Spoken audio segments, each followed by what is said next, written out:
കനകക്കുന്നിലെ മാതൃഭൂമി അന്താരാഷ്ട്ര അക്ഷരോത്സവത്തിന് കൊടിയിറക്കം. ചിന്തയും മനസ്സും നിറയ്ക്കുന്ന സർഗ സംഭാഷണങ്ങളുടെ 4 ദിനങ്ങളായിരുന്നു കടന്നുപോയത്.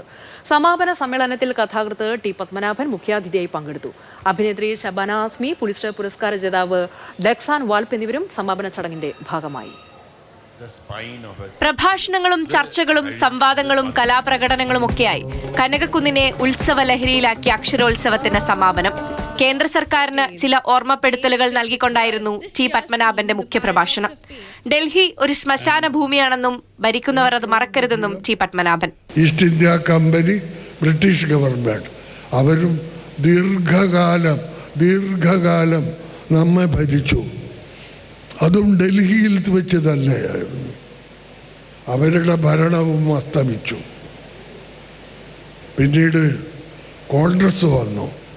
അവരും ദീർഘകാലം ഭരിച്ചു. അവരും അസ്തമിച്ചു. അതും ഡൽഹിയിൽ തന്നെ. ഇപ്പോൾ മറ്റൊരു ഗവൺമെന്റ്. അവരോടാണ് ഞാൻ പറഞ്ഞത്, ഡൽഹി ഒരു ശ്മശാന ഭൂമിയാണ്, ദയവായി അത് ഓർമ്മിക്കണം. വേഗാനന്തര ലോകം എന്ന ആശയത്തെ അടിസ്ഥാനപ്പെടുത്തിയായിരുന്നു ഇത്തവണത്തെ മാതൃഭൂമി അന്താരാഷ്ട്ര അക്ഷരോത്സവം. കാലം മാറുമ്പോൾ മാറ്റം സ്വാഭാവികമെന്ന് Mathrubhumi managing director MV Shreyams Kumar. സമയം ധാരാളം, പക്ഷേ സമയക്കുറവാണ് നമ്മൾ ഏറ്റവും വലിയ പ്രശ്നം.